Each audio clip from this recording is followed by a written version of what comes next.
So, side grafting. Mga dito, huwag masyado mataas. Huwag din masyado mababa. Kasi may mga punggos. Dito naman, di maganda.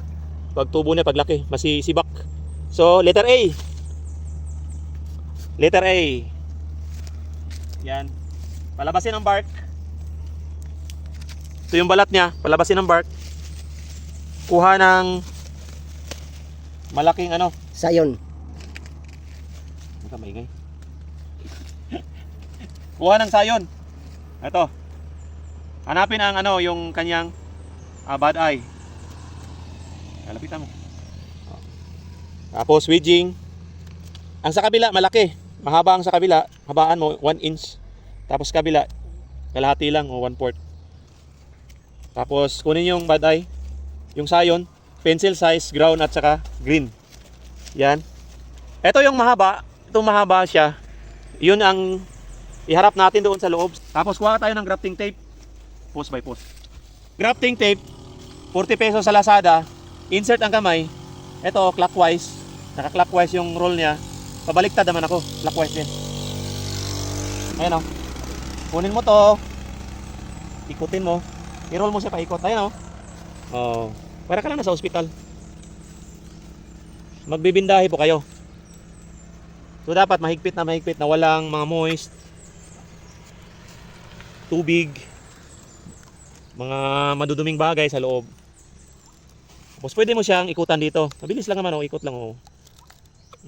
Diba ikot lang.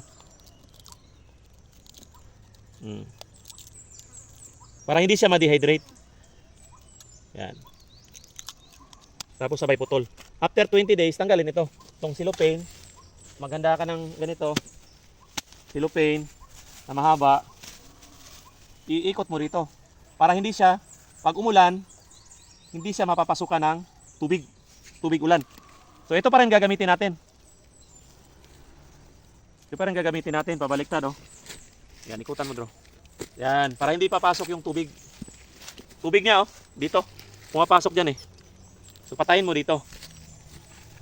So wag mo siya isama yung sayon natin. Yung sayon hindi sinesama, masisira yan. Ilis mo lang dito sa baba. Alis lang siya. Yan.